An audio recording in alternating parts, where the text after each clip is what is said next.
ಎಲ್ಲೋ ಕೂತ್ಕೊಂಡು ಹೇಗೆಗೋ ಸಂದೇಶಗಳನ್ನು ಕಳಿಸುವಂತಹ ಅಶ್ಲೀಲ ಸಂದೇಶಗಳನ್ನು ಕಳಿಸುವಂತಹ ವಿಕೃತ ಮನಸ್ಥಿತಿಗಳಿಗೆ ಏನು ಹೇಳೋದಕ್ಕೆ ಇಷ್ಟಪಡ್ತೀರಾ ಅಂತ ಹೇಳಿ? ಹೆಣ್ಮಕ್ಳಿಗೆ ಏನೇನೋ ಮೆಸೇಜ್ಗಳು ಮಾಡ್ತಾರೆ, ಅವ್ರಿಗೆ ಹೆಣ್ಮಕ್ಳಿಗೆ ಈ ರೀತಿ ವಿಕೃತವಾದಂಥ ಮೆಸೇಜ್ಗಳು ಕಳಿಸೋದು ಯಾರು ಮಾಡ್ತಾರೆ ಹೇಳಿ? ಅವ್ರಿಗೆ ಮಾಡೋಕ್ಕೆ ಕೆಲಸ ಇರಲ್ವಲ್ಲ. ಮಾಡೋಕ್ಕೆ ಕೆಲಸ ಇರೋರು, ಜವಾಬ್ದಾರಿ ಇರೋರು ಯಾರೂ ಈ ಕೆಲಸಗಳನ್ನ ಮಾಡಲ್ಲ.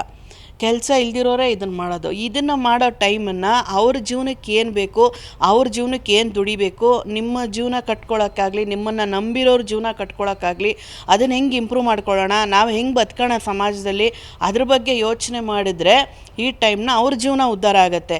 ಬೇರೆ ಯಾರೋ ಬಗ್ಗೆ ಮೆಸೇಜ್ ಮಾಡಿದ್ರೆ ನಿನಗೆ ಸಿಗೋದೇನಪ್ಪ? ದಯವಿಟ್ಟು ಯಾರು ಹೆಣ್ಮಕ್ಳ ಬಗ್ಗೆ ಯೋಚನೆ ಮಾಡಿ ಮೆಸೇಜ್ ಮಾಡಿ, ನಿಮ್ಗೆ ಇಷ್ಟ ಆದರೆ ಲೈಕ್ ಕೊಡಿ, ಇಷ್ಟ ಆಗಿಲ್ಲ ಅಂದರೆ ದಯವಿಟ್ಟು ಸುಮ್ಮನಿದ್ಬಿಡಿ.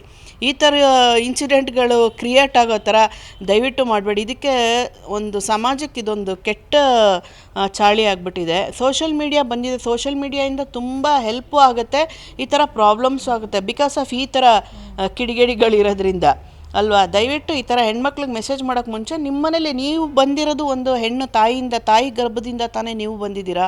ಆ ತಾಯಿ ಬಗ್ಗೆ ಯೋಚನೆ ಮಾಡಿ, ನಿಮ್ಮ ಜೊತೆಗಿರೋ ಅಕ್ಕ ತಂಗಿರ ಬಗ್ಗೆ ಯೋಚನೆ ಮಾಡಿ, ಅವ್ರ ಬಗ್ಗೆ, ನಿಮ್ಮ ಮಗಳಾಗಿರ್ಬೋದು ಅವ್ರಗಳ ಬಗ್ಗೆ ಇವಾಗ ನಿಮ್ಮ ಮನೇಲಿ ನಿಮ್ಮ ತಾಯಿಗೋ ನಿಮ್ಮ ಮಗಳಿಗೋ ಆ ಥರದವ್ರಿಗೆ ಮೆಸೇಜ್ ಮಾಡಿದಾಗ ನೀವು ಹೆಂಗೆ ರಿಯಾಕ್ಟ್ ಮಾಡ್ತೀರಾ? ಅದನ್ನು ಈಸಿಯಾಗಿ ತೊಗೋತೀರಾ? ಇದೇ ಥರ ತೊಗೊಳಕ್ಕಾಗಲ್ಲ ಅಲ್ವಾ? ಹಾಗೆ ಅದ್ರ ಬಗ್ಗೆ ಯೋಚನೆ ಮಾಡಿ ಇನ್ನೊಬ್ಬರು ಹೆಣ್ಮಕ್ಳಿಗೆ ಮೆಸೇಜ್ ಮಾಡಿ ಅಂತ ಇದು ನನ್ನ ಒಂದು, ನಾನು ನಿಮ್ಮಲ್ಲಿ ನಿಜವಾಗ್ಲೂ ಕೇಳ್ಕೊತೀನಿ ಅಂತಲೇ ಹೇಳ್ಬೋದು. ಇದನ್ನು ಕೇಳ್ಕೊತಾ ಇದ್ದೀನಿ ನಿಮ್ಮ ಹತ್ರ. ದಯವಿಟ್ಟು ಇನ್ಮೇಲೆ ಆ ಥರ ಯಾವುದೇ ಹೆಣ್ಮಕ್ಳಿಗೆ ಈ ಥರ ಕೆಟ್ಟ ರೀತಿಯಾದಂಥ ಮೆಸೇಜ್ ಮಾಡಬೇಡಿ.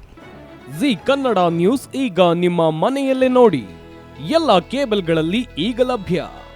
ಸನ್ Direct 292, Jio TV 1334, U digital 162, City cable 51, GTPL 17, Abhishek cables 821, Rock line telecommunication 51, Shri Basaveshwara number 60, Vinayaka digital number 53, in digital number 896ರಲ್ಲಿ.